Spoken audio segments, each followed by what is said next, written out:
Okay, I think we are live. Yes. Okay, we're live. Let's just wait a minute for people to join.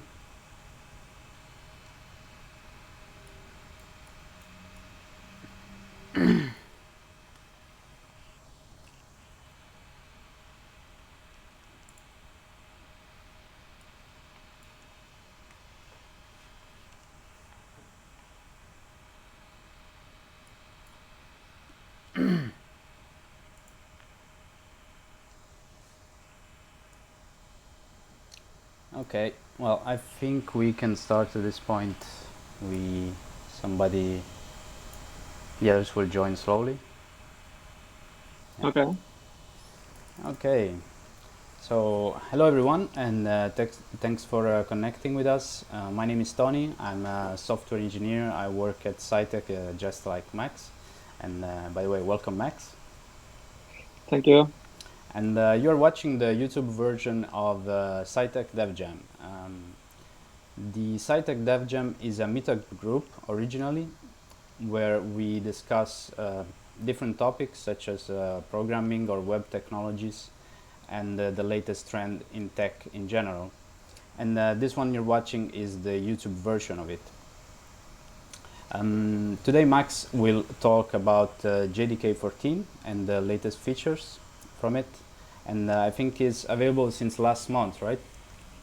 Yeah, that's correct. Yeah, okay. Cool. Well, at this point, I won't take any more time and I will let Max continue. So, good luck, Max.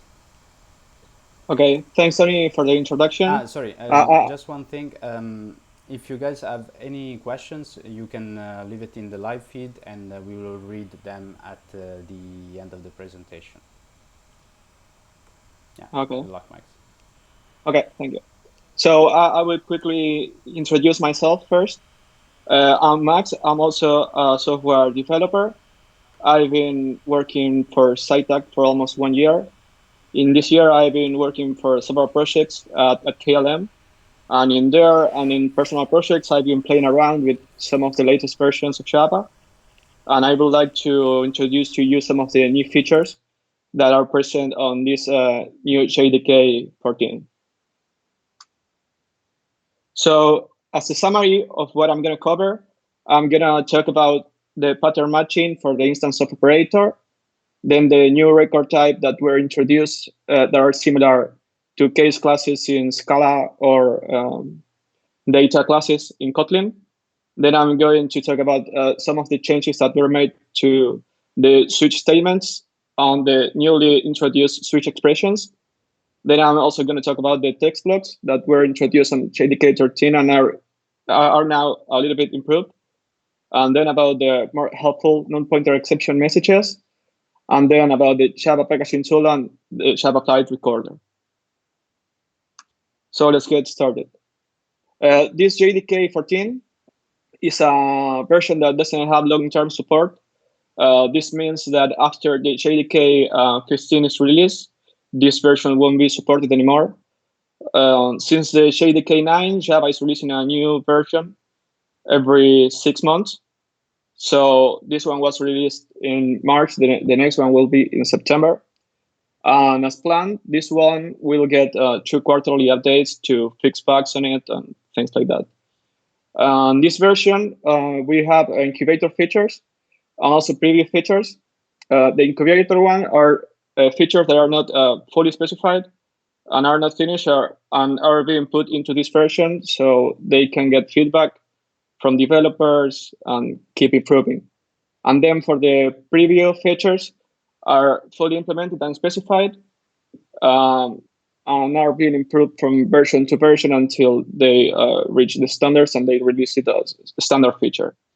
In order to use the preview features, we must enable them. And in order to do that, we need to add what is in here in the slide, enable preview to the VM options, or another option that we have in order to use the features. For instance, when we use IntelliJ and we select the JDK version in there, we can also select which features we would like to enable. So we'll start with the first one, which is a small improvement for the instanceof operator. Basically, what they did for this previous feature is they removed the need of doing the explicit cast to use class-specific methods after checking if an object is instance of a certain class. We'll see an example now. So before the JDK 14, when we wanted to check if an object, in this case O, was instance of this demo class that I created, we will do it like this, right? We will have O instance of my demo class. And if this is true, then we will do the explicit cast. And then we are able to call a method from that specific class, right? Yep. So after JDK 14, we can just write the same code O instance of my demo class. And right after that, we can put a variable name. And if this if statement is true, we can right after use this demo object that we have in here without the need of casting manually. This is also very similar to where Kotlin is going, right? Yeah, it seems like Java is going a lot that way. Yeah. We will see that also in many of the features that I'm going to present in these slides. Okay, so this is really a minor change, but I think it's useful and helps us to write more concise and type-safe code. Okay, so let's go to the next one.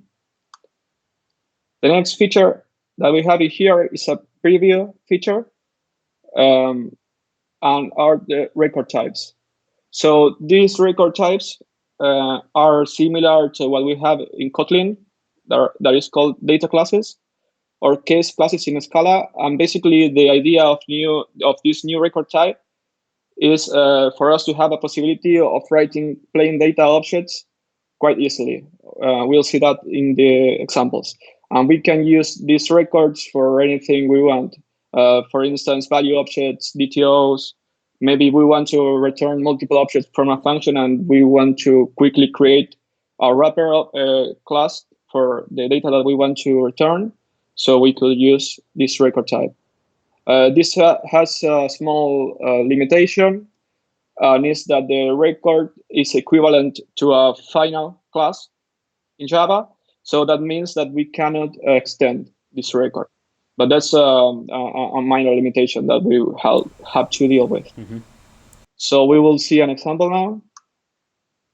So if we want to create something similar to what will be a record type, before JDK 14, we will need to write a final class. In this case, we have our public final class user. Then we will need to define the attributes that we want in it. And then we need to create the constructor with all the arguments, right? Because these are final attributes. And if we don't initialize the final attributes on class creation, we will get errors in there. And then we, of course, need to implement the equals method, hash code, toStrings, etc. Then with the JDK 14, this is much easier. We just need to write, in this case, public record, our class name, which is going to be user. And then right after that, we put all the parameters that we want in it, and that's it. Then in order to use it, it's quite easy. It's the same way that we will do with a normal class. So in this case, we are creating a new user, and we put in here the arguments for the constructor. If we don't specify the arguments for the constructor, we will get a compilation error. And the same will happen if we put an invalid type in there, right? So right after we instantiate this record, we can just use it normally as we would do with any other class. So does this record type offers you automatically the equals hash code to string? Yeah, that is automatically generated by the compiler. Oh, great. If for instance we compile this class to bytecode and then we use the compiler or something, we could observe that the code generated is something similar to what we have here on the left. Oh, very nice. And so yeah, it's more or less the same. So it has some similarities also with the @value from Lombok library. Exactly. Yeah. It's similar to that one. Yeah. Nice. And this is not the only thing we can do with record classes. Let's say that we would like, for instance, to validate the parameters that we receive on the constructor, or we want to normalize, I don't know, we are receiving an numeric type or a string type or whatever, and we want to normalize it. We can use what is called a compact constructor, which is a smaller constructor that we can use in order to validate the fields. For instance, in here, I'm validating that the last name, if it's empty, I'm going to throw an exception in there because I don't want it to be empty. And one important thing in these constructors is that the arguments, we don't need to write the arguments, are already written by the compiler. And then all the arguments that we receive on the constructor are mutable. That means that we can, of course, normalize it or change the values in the constructor, depending on the needs that we have. And then right after all the code in the compact constructor is executed, the compiler will generate the code to commit the arguments to the record object. And then we could also add more methods like this one I added in here to concatenate strings or to do whatever we want in the class. We can just add methods in there as it will be a regular Java class. Mm-hmm. Okay. So this is it for the record type. So the next thing that we have are the switch expressions. This is not a new feature that was introduced in the JDK 14. This one was introduced in the JDK 12, but the change is that on this version is now a standard feature. So there were changes both for the switch used as a statement and also in switch expressions. I will quickly explain. So switch used as an expression means that we can return a value from the switch. And that is especially helpful when we want to write functional code. So it leads to an easier way of writing functional programming. We will see in the examples that if we use switch as an expression, it must be exhaustive. It means it should cover all the possible cases, because otherwise we won't be returning a value, and we need to assign that value into a variable or whatever we are using that code, right? And this will lead to cleaner and easier to maintain code. We will see that now in the examples. So the first thing that changed is in previous versions, when we wanted to execute the same code for more than one case, we will need to put all the cases together. Then we will write the code on the last case of that group. And then right after that, we will use the break statement, right? Because otherwise it will go to the next case, and we don't want that. Mm-hmm. Since the JDK 13, we can put more than one constant together, comma separated. So this is a bit cleaner and shorter, right? Then another thing that was introduced is the arrow form for switches. So we have in here column form, as we had before, and arrow form. When we use the arrow form, similar to how we would do in Lambda expressions, we don't need to use the break statement at the end. We can just write the line that we want to execute, and that's it. In the case we want to execute more than one line, we could use curly braces in here. Yeah, okay, so just like a lambda. Exactly, yeah. And then you can write a multi-line expression. We will see that also in next examples. So the next thing is the switch used as an expression. That means that we can return a value from the switch, right? So in this case, we have the same example, assigning the value of the switch to a variable. So as you can see here, when we are using the switch expression in column form, we need to use the shield statement. in order to specify the value that we want to return is similar to the return keyword in this case. No. And then the other thing that I mentioned before is that the switch must be exhaustive or have a default. If, for instance, we wouldn't have this default case in here, we don't specify values, cases for the rest of the values like we have in here, we will get a compilation error, right? Because when the day of the week is Monday, for instance, we won't have a value to assign to this Boolean variable that we have in here. So for that, we need a default case. And on the same example that we have in here, we can also write it on the arrow form. So the code is mostly the same, but with the difference that we don't need to use the shield statement. We can just put the value in there that we want to return, and that's it. But there's an exception to this.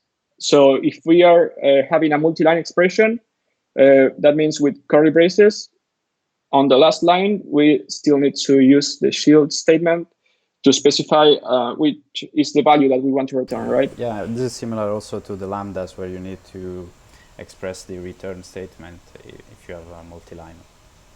Exactly. Yeah. This is a very interesting feature because unknowingly I was kind of forcing this pattern, the one on the left or on the right, myself by wrapping the switch statement in a function and returning every time I want to have that value. Exactly. So before it was a bit more manual, doing it with a private function. Instead, now you can use this this new switch expression feature. It's little things, but makes our life easier, right? Exactly. Yeah. Little by little, the JDK is improving. Yeah. Our small changes, I think, are quite useful. Yeah. And then last on this feature, we have the same example that we did before with the default case, but with the arrow form. So yeah, well, this is more or less the switch expressions. So let's go to the next topic now, which is the text blocks. This feature is mostly for developers when we want to write, for instance, multi-line strings. This provides a really easy way of doing that without the need of manually concatenating each line of strings. We'll see that in the example now. And it's very useful to write fragments of HTML, JSON, SQL, etc. And also, we don't need to escape quotes or new line characters or anything when we are using the text blocks. Let's see the example. Another thing that I was forgetting is that this feature was added in the JDK 13 as a first preview. And on this version, it was added as a second preview with some improvements. So in previous versions, when we wanted to have a multi-line string, we will do something like we have in here, using the plus operator at the end to concatenate the lines. Or we could also use a string builder and append each line separate, but this doesn't look very clean, right? Or we could not use line breaks at all and have everything on the same line, but it's also hard to read. Yeah, indeed. So this is why text blocks were introduced. So if we want to have a multi-line text block, then we can just use the double quotes in here. We need 3 double quotes, and that means that we are starting to write a text block. One important thing to note is that right after the 3 double quote marks, the line must be empty, because otherwise we will see a compilation error here. And then right after that, we can just write our multi-line string. And then in order to finish it, we need to use the 3 double quote marks again. Okay. And if we print this string, we would observe that the indentation is preserved. The trailing spaces will be removed, but the leading space will be kept. So yeah, all the indentation that we have in this string will be kept. So for instance, if we print this XML example that we have in here, it's going to be printed just as you are seeing it now. So in here we have one more example with a JSON string, and as you can see in here, we can use quotes, and we don't need to escape the values nor anything. It's quite easy to write this, and it looks better, right? It's easier to read. Yeah, absolutely. Well, of course, we don't want to write hard-coded JSON all the time, but maybe for testing scenarios, probably it's very useful, or in fast prototyping when you're in the early stage, it's also super useful. Mm-hmm. Yeah, or for instance, maybe you're writing a custom query when you're using Spring JPA. Yeah, indeed. So that is quite easy, right? You can just write a multi-line string in your repository. With this way, it's like super easy to read. And the other thing that was added for these text blocks is something similar to what we have with the string.format function. So basically, we can put placeholders for the different types that we want to replace here. So this means that for this text block, I would like to replace this %s, which means it's a string, what I'm replacing. And then we call this method that formatted, and then we can put in there the parameters for the placeholders that we would like to replace. So if we print out this code, it will show I am a software developer, for instance. Oh, nice. A bit like string.format, basically. Exactly. Yeah, exactly.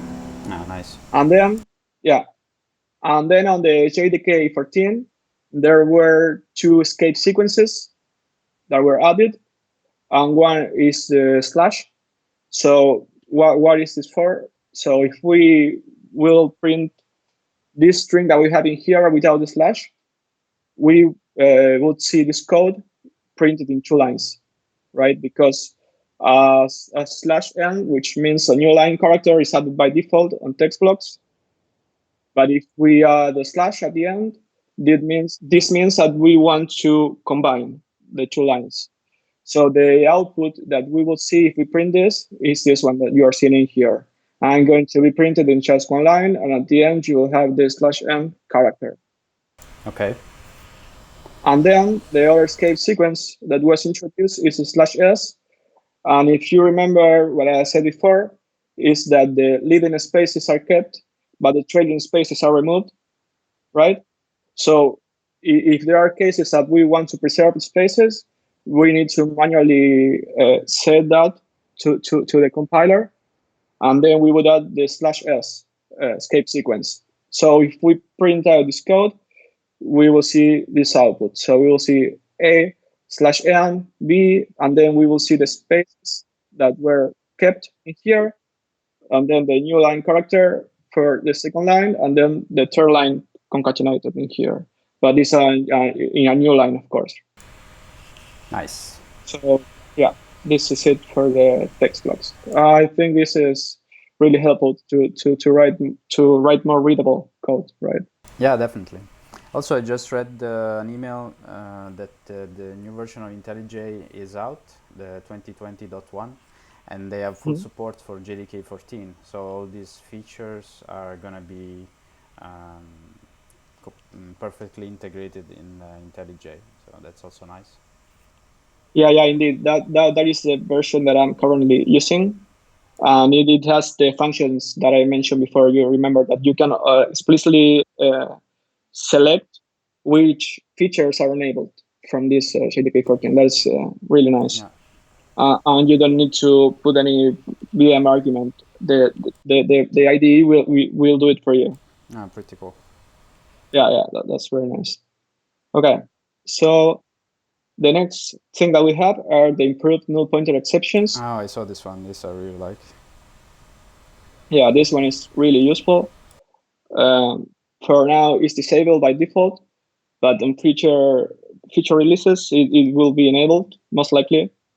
And if we want to manually enable this, we need to pass the SVM option to the program that we would like to run. Then we will see what we have here on this example. So I wrote this simple code to generate a null pointer exception on purpose. I'm using the new record type that I just introduced slides ago.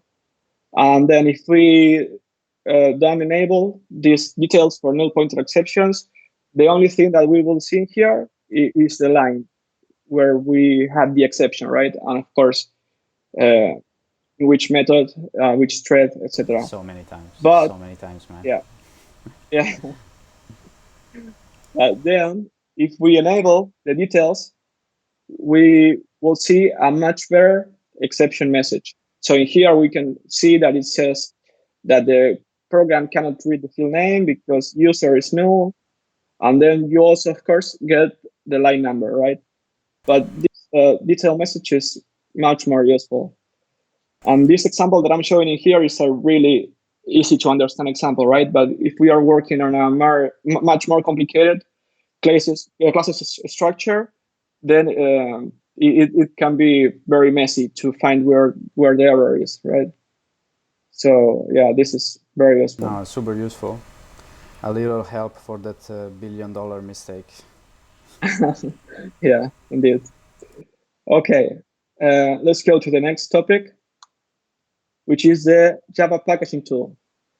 So there are cases where we have an executable shard that we would like to pack into a native installer image that happens, of course, with JavaFX, which is more for GUI applications.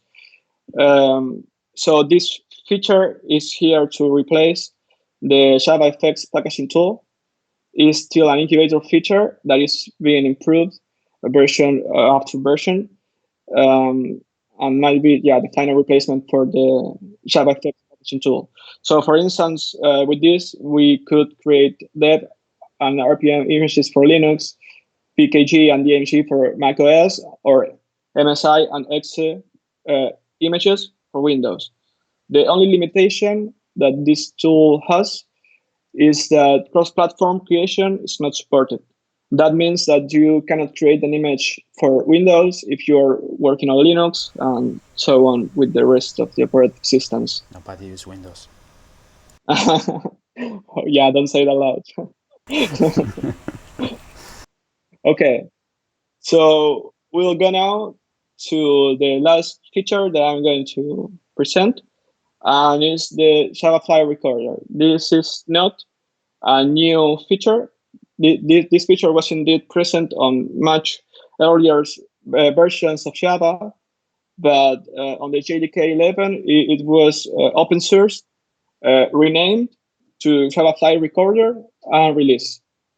So what this tool does is collects data about our running application in order for us to do profiling or to debug our application, see where the memory is being consumed, see if we have a possible memory leak or things like that, right? We'll use this tool for profiling mostly or to debug errors.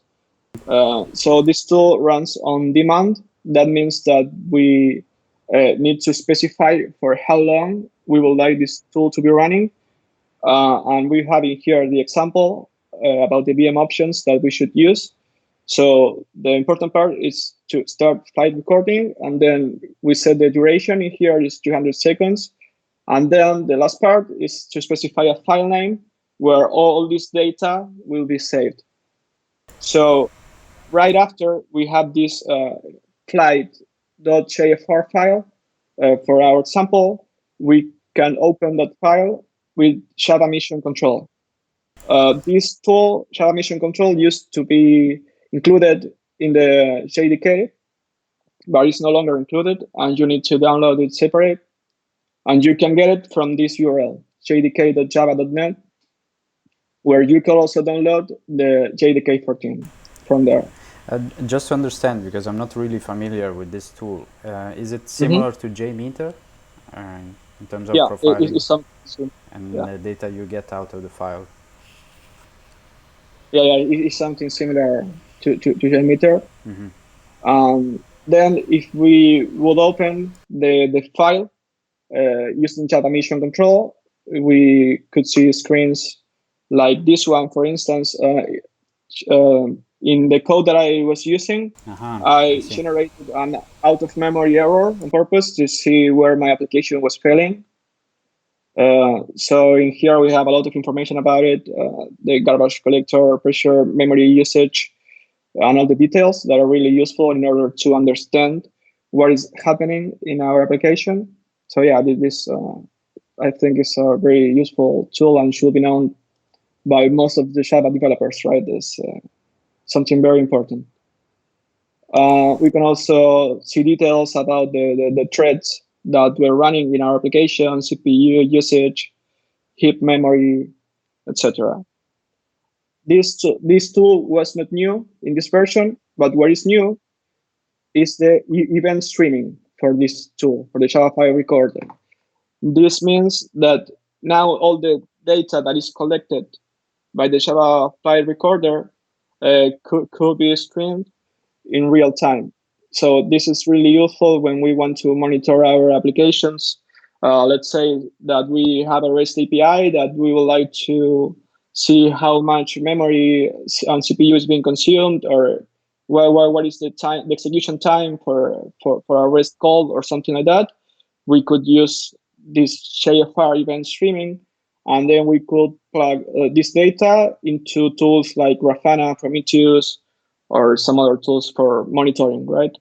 Yep. So this is really useful to see how your application is performing, and that's the main goal of this tool. Nice. So yeah, this was our last topic. I personally think this version comes with a lot of enhancements that are very useful. Nothing big, but as we said before, it's improving little by little. And I wouldn't advise anyway to use this version on production environments, of course, because it doesn't have long-term support. So for production environments, we should still use the JDK 11, which has support until September 2023. But yeah, I think anyway that is good to stay up to date and see what's new on these new versions, right? Yeah, definitely. Definitely. Okay. So in order to finish, if somebody has some questions, we will wait a couple of minutes Yeah. Let's check. to answer those. Let's check the live feed at this point and see if we have any questions. Mm-hmm. Okay. So we have a lot of comments. There you go. Lucas says, "Who here used Java more than version 8 or 9 professionally?" That's more for all the people. Well, that's an interesting question, especially having into account that the long-term support for the JDK 8 ended in December last year. So most companies should be moving to JDK 11, right? Yeah. Because they wouldn't have long-term support, and that's very important for production environments. Yeah. Let's see. Manuel. Manuel asks, Max, do you know why they removed the trailing spaces? If there is any reason for it? No, not that I know of. No, I think that was by design and decision taken by them, but I don't know the exact reason. Yeah. And Robert mentioned that it's taking a lot of things from Scala. I would say also from Kotlin. So Yeah, Java is slowly picking up the pace with other languages, and it's getting there. yeah. Also the string format is we had it on JavaScript from ES7, I think, with the string Mhm. literals.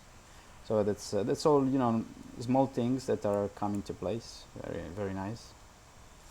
And let's see other questions. I don't see any other questions.